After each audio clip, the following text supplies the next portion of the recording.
This is Graz from the Netflix show Making Fun, and you are listening to Fascination Street podcast. Yeah, AV in your ears. That's Ambush Van giving you this audio visual down the most interesting street in the world with my boy Steve. Fascination Street, you already know. Let's get it when you whip in the Fascination Street. What do you? Welcome back, Streetwalkers. This episode is with Chris Weatherman. Chris is a best-selling author of the Survivalist Series, also called the Going Home series. The 12th book, Exploring Home, is available now. It's the newest one. He also has a series of books called Charlie's Requiem and Contagion recently came out. Chris is also a well-known survivalist. He was on the TV show Alone, and he tours the country going to shows and helping others know how to live off the grid. He also has a podcast called Angry American Nation, which you guys want to check that out. He gives tips and just talks about the current state of the day in various countries around the world, including ours, and what we can do to help each other and to help ourselves stay off of the grid and be a burden to others if the shit hits the fan. Chris Weatherman has a lot to teach and a lot to share, and I think you should all check out his podcast. And again, check out his books, The Survivalist Series and Charlie's Requiem. And this is my conversation, best-selling author and survivalist guru, Chris Weatherman. Prepare to be fascinated. Prepare to be fascinated. Prepare to be fascinated. Welcome to Fascination Street podcast, Chris Weatherman. How you doing today, man? Good, brother. Thanks for having me on. How's your day? Where are you located first in this terrible winter storm that we're all having? I am in San Antonio, Texas. So what we're getting is right now it's about 30 degrees below zero. No, I'm just kidding. It's about 40 degrees right now, maybe, or something like that. But we're having like crazy wind. Yeah. And that's we're not used to that. So, but yeah. Where are you at? You're in Florida? No, well, that's where I live. Yeah. Presently, I'm up in the mountains of North Georgia, and we're getting a little wind, rain here.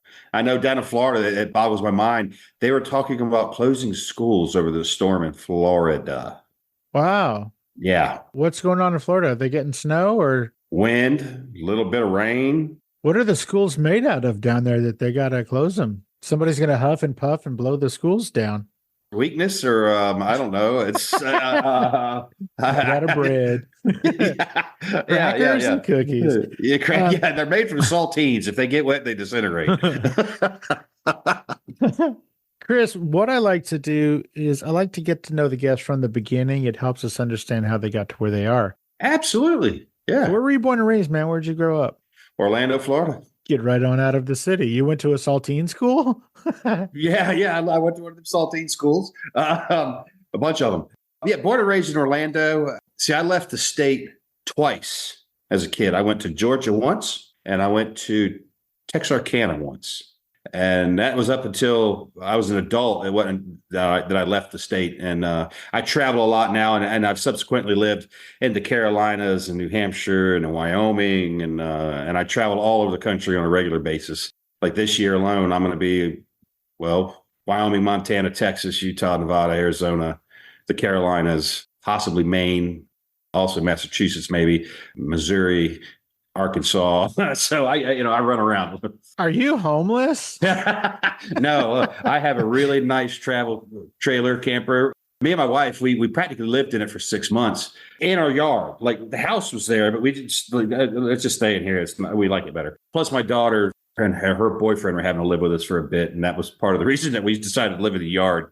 But we love our camper, and we're comfortable in it. It's a home away from home, and the cool thing about having one of those is wherever you go, you still have your own living room, you still have your own bedroom. It's still your place. It's really cool. The camper lifestyle is a lot of fun. I enjoy it. So is it the kind that you pull or the kind you drive? The kind you pull. I got to have my vehicle. My truck is an extension of me, and it carries all of my necessities. And so I don't go anywhere without my truck. I don't fly. We're going to get into some of those necessities later. Yeah. Yeah, you don't fly? Is that because you're afraid of flying or because you'd rather have all your stuff with you? I'd rather have all my stuff with me. I am not one to be quick to rely on others for my safety. or my transportation or really anything. I don't like to be beholden to someone else to fulfill any need that I have. And of course, we all have to at times. It occurs. I'm also not a big fan of the TSA, and they're an even lesser fan of me personally. So we came to an agreement. If I don't come to the airport, they won't bother me. So So if you don't go to their office, they won't come to yours. yeah, and the best part is my oldest daughter's married to a TSA guy. That is hilarious. And he's a great dude, and I love him to death. But I have a lot of fun with him over it. So That's really funny. So what did you want to be when you grew up, man? What was the plan? so I wanted to do one of two things. I wanted to either go in the Marine Corps or go into law enforcement. I ended up going in the Marine Corps, and while in boot camp was misdiagnosed with a vision condition that I didn't possess. And I fought long and hard. They kept me in there for a while I fought this. And then one day I was scheduled to go to Charleston, South Carolina, to see a naval, not optometrist, but I forget what the title, but a doctor for the eye, like a surgeon for eyes. And on that very day, they came and grabbed me up, took me and cut my hair again, which I thought was really nice. Right before they handed me a paper grocery sack with my civilian clothes in it, told me to change, gave me a ride to the gate, told me to leave. Wait, they cut your hair and then told you to get out? Shaved my head like a boot, like a recruit, man. I was great. I walked out of there with birth control glasses on, no hair. And that was it. They shaved your head and then said, okay, now you can go. Well, I protested loudly and annoyingly about what was being done because I wanted to be a Marine. I mean, they screwed up one day and sent me to the Commandant of Paris Island's office to clean his office, and he was out. Amazing place. And I did a very good job. I cleaned. I was very respectful. I didn't mess with nothing, of course. I looked at some of the amazing things that were in there as I was cleaning up. But then he showed up as I was getting ready to leave. And so I snapped to attention and I saluted him and I asked for permission to speak. And he kind of looked at me for a second. He's like, yeah. And so I laid out my case real fast. He wasn't happy about that. He didn't like that shit at all. So He didn't like that you did it, or?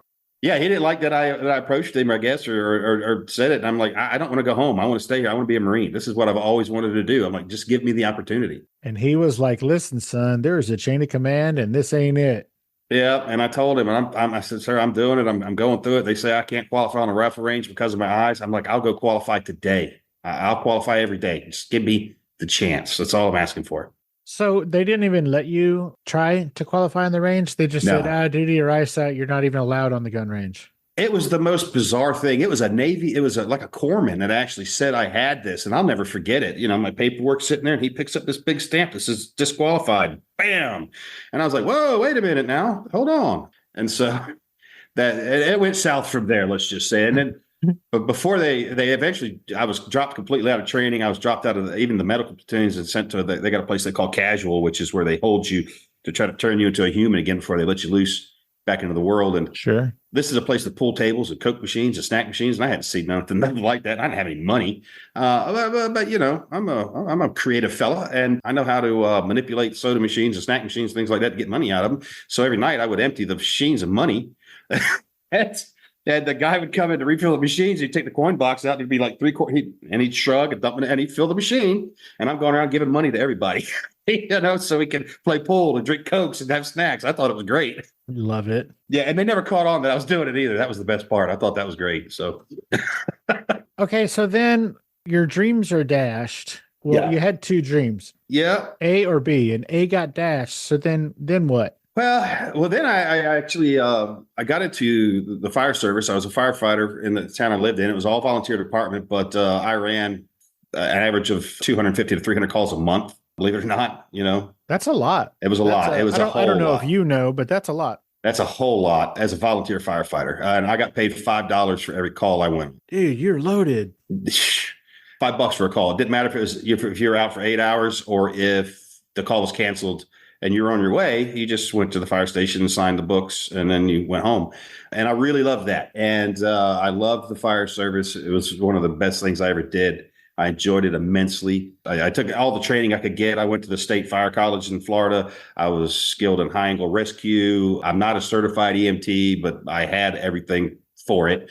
That was up in Green Cove Springs, Florida. And I moved from there back to the Orlando area, and I went to the Orange County Fire Department. And this is in the 90s. And showed them, you know, my credentials and everything. And they're like, bro, we would hire you today. We would love to, but we can't. They're like, we've got quotas to fill, and you're absolutely not on our quota list. So I didn't get hired, which was no big deal. So what I did is I ended up in the electrical trade and started wiring, Walmarts and 7-Elevens. And that got pretty boring to me real fast. So I started to teach myself motor controls and process controls and things like that. What are motor controls? What is that? So any kind of production facility, processing plant, or anything like that, there's motors in there that run the conveyors, pumps, all the different things, and all the logic control that manipulates those things and makes them run at the correct frequencies and speeds and all this stuff. And it's done through what's called programmable logic controllers and PLCs. And then you have variable frequency drives for motors. And I taught myself all this.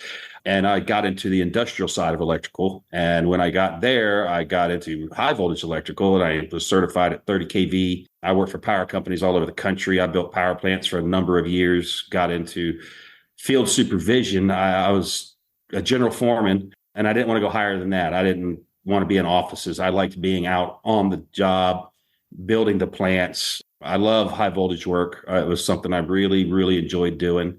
So I did that for like 20 years. And then things started to slow down a little bit. Economy changed, and a company approached me, wanted to hire me, that did the security platforms inside of jails and prisons. And that's all logic control, same stuff I was doing, just smaller scale. And I ended up going to work for them and did that for about 8 years, doing jails and prisons all over the country. Traveled, California to Maine to Texas to everything in between. And for them, I was lead outside sales, project manager.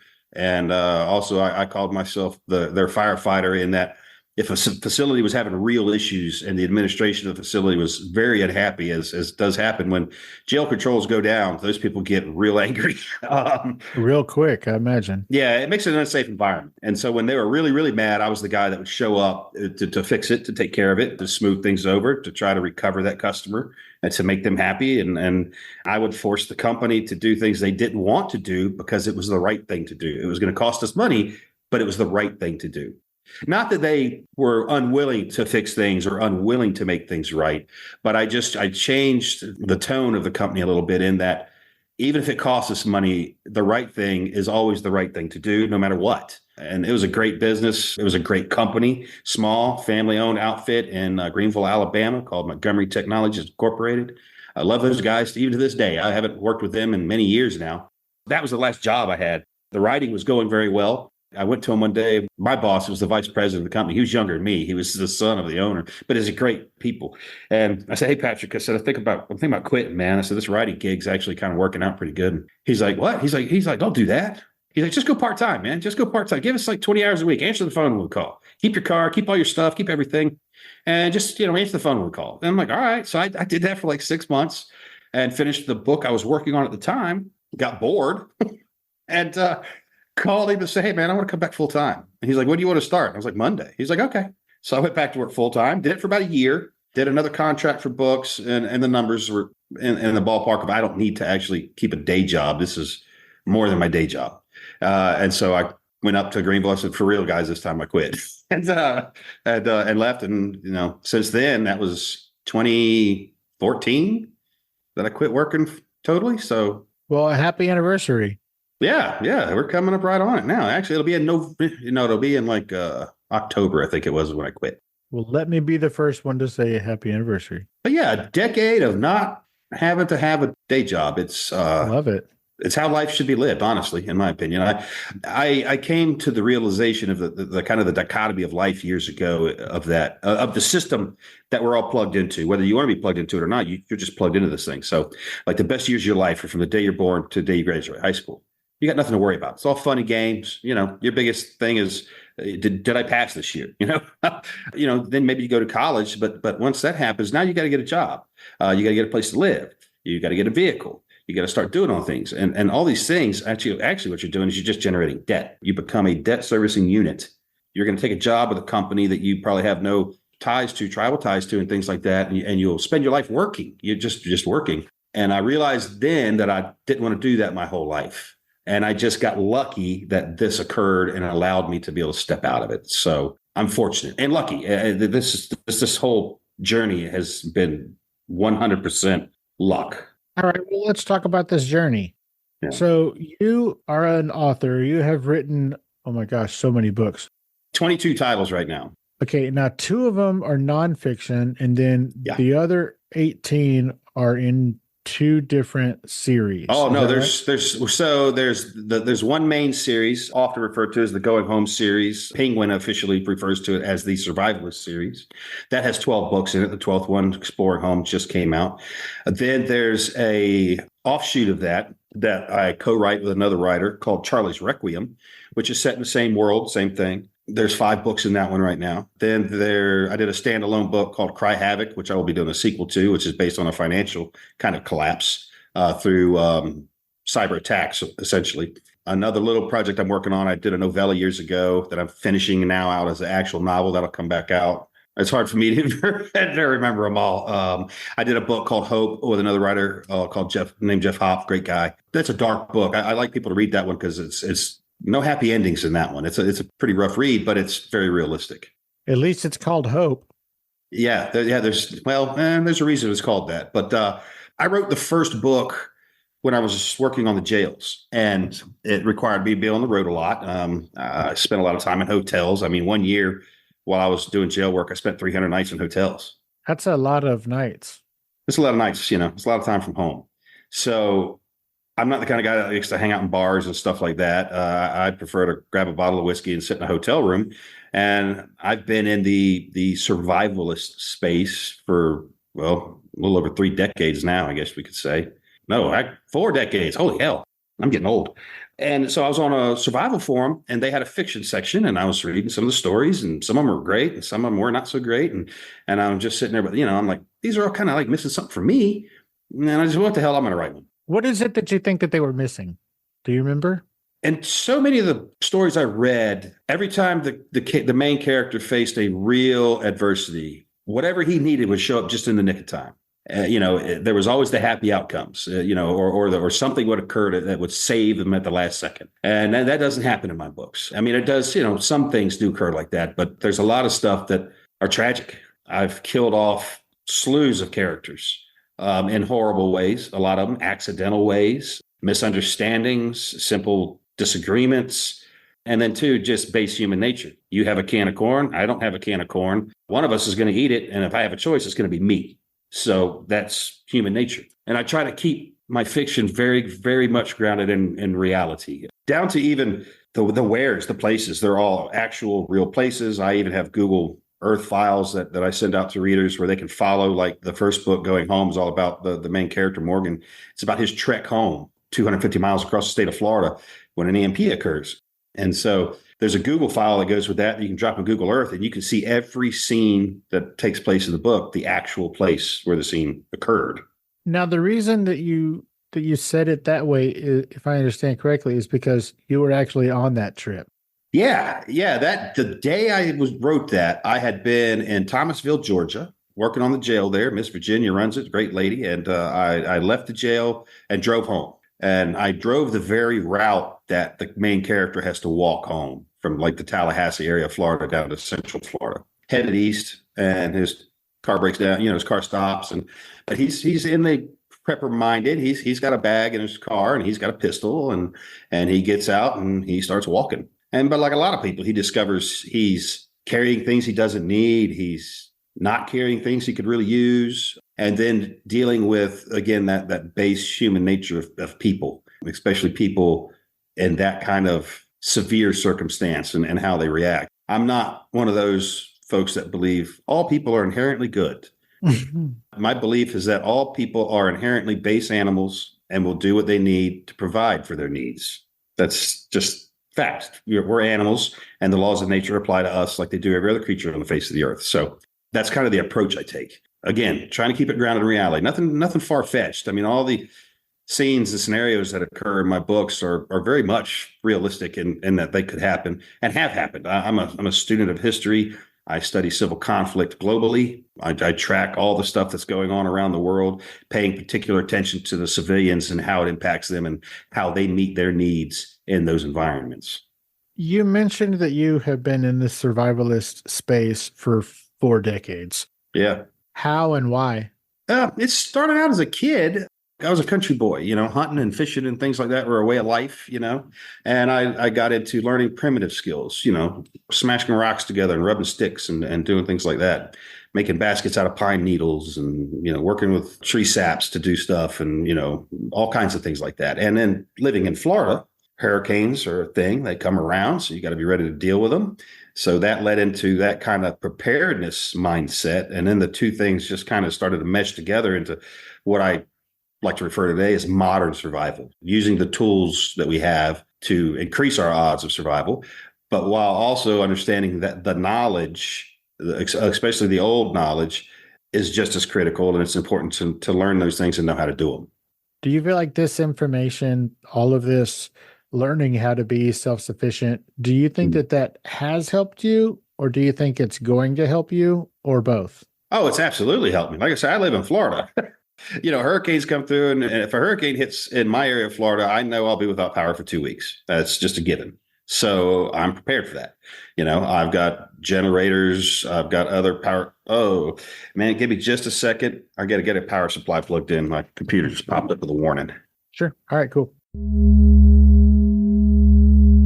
Hey, Streetwalkers, here's a word from our sponsors. Let's get back into it. All right. Sorry about that. No worries. Just turn this thing on. I thought it was fully charged.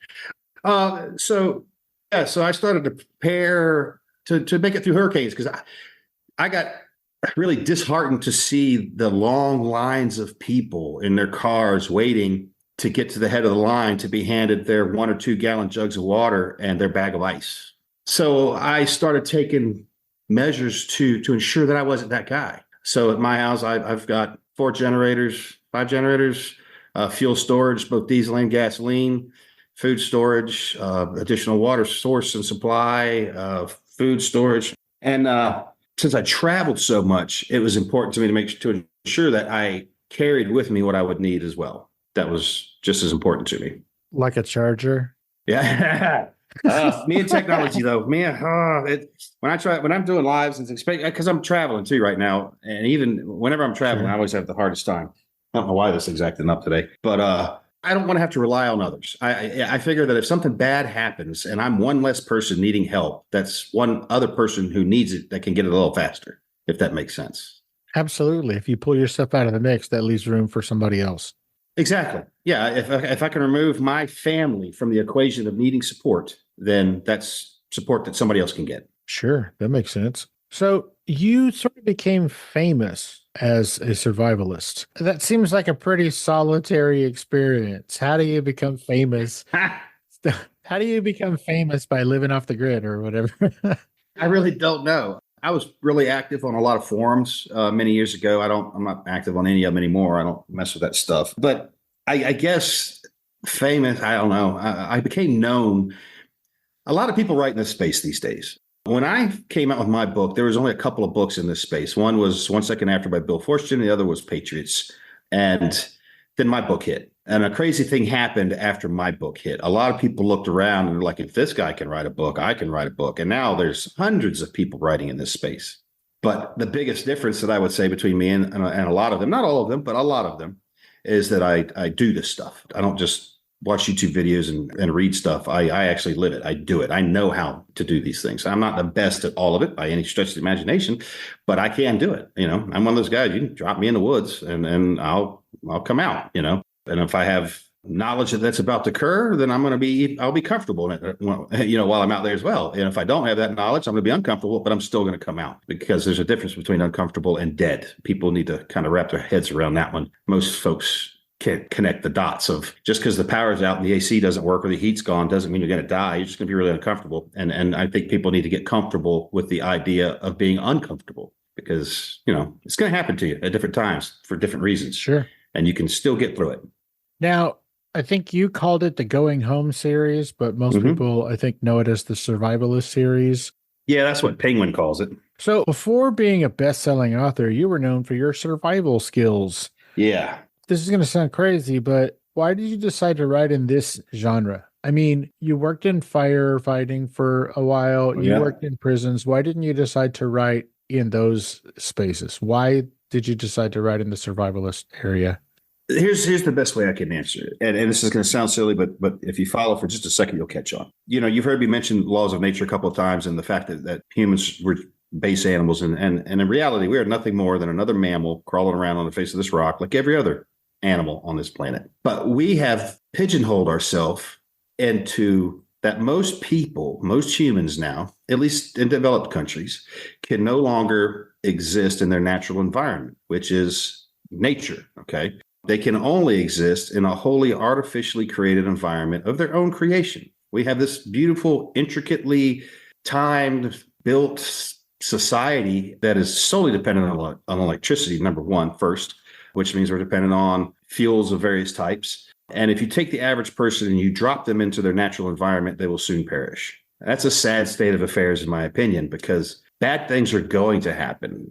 And it might not happen in my lifetime. People would say, well, what if nothing ever happens? You feel like you've wasted your life. And I'm like, I haven't wasted anything. I still live my life. I still enjoy myself. Like I said, I travel a lot. I do a lot of stuff, but I always try to stay pretty ready just in case something occurs. And I think more people need that. I think more people need to understand that we are mammals that live on this planet. We are predators as well. That's a big thing. And we need to remember that. And we should live closer to our native environment, our natural environment, and spend more time in it and learn it and understand it and become a part of it. If more people did that, there would be less destruction of the natural world, because people then understand we're destroying our home. This is where we're supposed to live. But not enough people see it that way. They look at it simply as a resource and nothing more. So that's why you decided to write in that space, was to help inform other folks?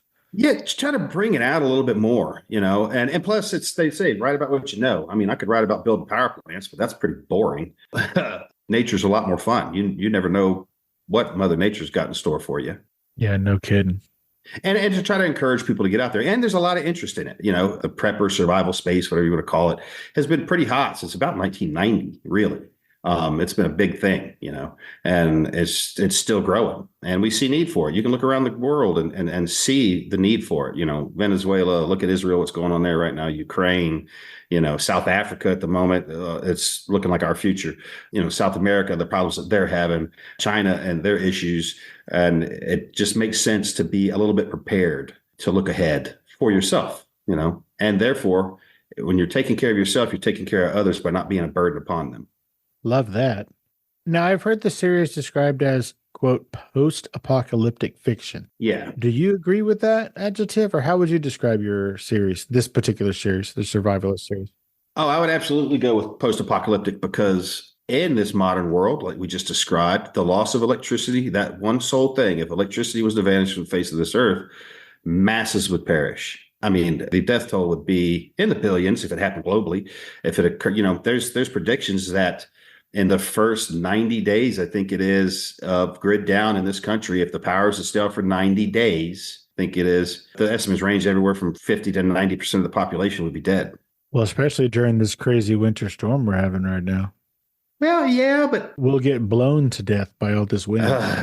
But again, you still have, all right, so electricity went away, but we still have the structures we live in, right? Sure. They're better structures than anything you can make in nature. And people need to learn how to survive inside of that structure when the power goes out. And there's things you can do to ensure you still have some power too. There's a lot of stuff you can do for that. And when there is no power, a little power goes a long way. So like if the power goes out and people are in a very cold area, most people probably have no idea, you can buy 12 volt DC electric heating blankets. I did not know that.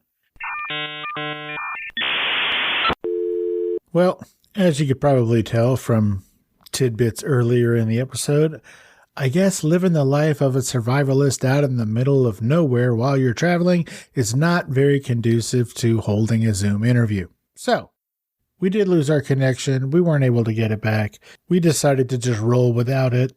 So everybody, make sure you check out his books, the Survivalist Series, particularly Exploring Home, which is the 12th book in the series, the newest one. And also check out his other series of books called Charlie's Requiem, with the newest book being Contagion. And don't forget to check out his podcast, Angry American Nation. You can hear fun stories, survival tips, and all the good stuff. Thanks for bearing with me. I appreciate all of your time out there, Chris. And make sure to follow Chris on all of his social media handles.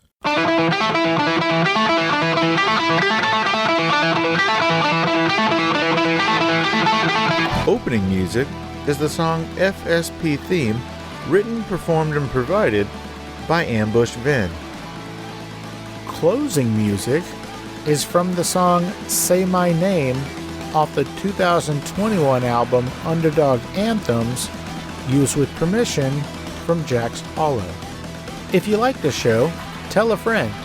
Subscribe and rate and review the show on iTunes and wherever else you download podcasts. Don't forget to subscribe to my YouTube channel. All the episodes are available there as well. Check me out on Vero at Fascination Street Pod and TikTok at Fascination Street Pod. And again, thanks for listening.